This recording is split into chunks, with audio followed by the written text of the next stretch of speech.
మీ business ఏదైనా మీ ఊర్లో promotion చేయాలంటే అది సుమన్ టీవీతోనే సాధ్యం. ఇప్పుడే సంప్రదించండి.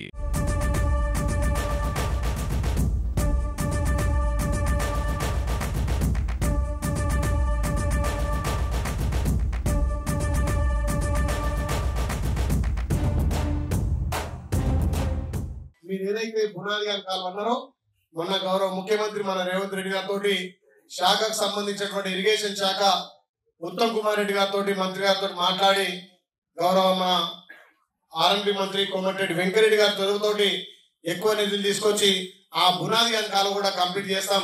ఈ 2-3 మాసాలలోనే తప్పకుండా దానికి పని ప్రారంభిస్తామని మీకు మాటిస్తూ, ఏదైతే ఎలక్షన్ల ముందు మనం మాటిచ్చినామో గత ప్రభుత్వం విస్మరించినటువంటి ఈ డబల్ రోడ్డు అదేవిధంగా సెంట్రల్ లైటింగ్ కూడా 1,79,00,000 శాంక్షన్ అయినాయి.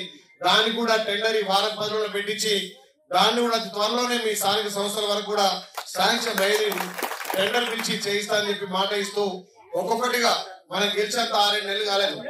ఈ 8 నెలలనే మనకు 3 నెలలు ఎలక్షన్ కూడా వచ్చింది. ఒక్కొక్కటిగా ఈ మండలమే కాదు ఆలయ నియోజకానికి అన్ని విధాల రైతులకు కానీ ఇక్కడ నిరుద్యోగులకు కానీ కూలీలకు కానీ అన్ని వసతులు కల్పించడం కోసం మన ప్రభుత్వం కృషి చేస్తుంది. కాబట్టి ఒక్కొక్కటిగా మనం అభివృద్ధి కార్యక్రమాలు చేసుకుపోతున్నాం. తప్పకుండా మేజర్ గా మనకి బునాది కాలు వస్తే ఇంకా రైతాంగానికి మంచిగా ఉంటుంది. కాబట్టి ఎక్కువ మన సాగులో భూములు వస్తాయి. కాబట్టి దాని మీద ప్రత్యేకంగా ఇక్కడ తుంగతుర్తి ఎమ్మెల్యే చామల్ గాని మందల సామెలన గాని భువనగిరి ఎమ్మెల్యే అనిల్ కుమార్ రెడ్డి గారిని ముగ్గురం కొట్లాడి మంత్రి గారితో కూర్చొని దాన్ని శాంక్షన్ చేయించాం.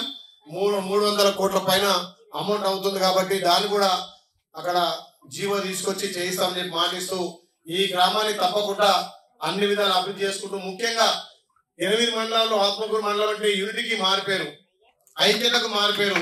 ఐక్యంగా ఉండి మీరు అన్ని సాధించుకుంటూ ఇదే ఐక్యత కూడా రేపు స్థానిక సంస్థల్లో ఉన్నట్లయితే ఆలయ నియోజకంలోని అన్ని మండలాల కంటే ఈడ వార్డు మెంబర్ నుంచి sarpanch, MPTC, MPP, vice MPP, ZPTC ఆఖరికి బ్యాంకు చైర్మన్ కూడా గెలిపించుకున్నారు. కాబట్టి అదే స్ఫూర్తితోటి మీ అందరు నాకు ఒక అవకాశం ఇచ్చారు. నాకు కూడా అలాంటి వ్యక్తులను గెలిపించి నాకు ఇస్తే అక్కడ రాష్ట్రం నుంచి కానీ కేంద్రం నుంచి కానీ నిధులు తీసుకొచ్చి మీ ఇక్కడ మండలానికి సంబంధించినటువంటి ఈ అధికారులు కానీ మన ప్రజాప్రతినిధులతోటి ఎక్కువ కూడా పనిచేయడానికి అవకాశం ఉంటది. కాబట్టి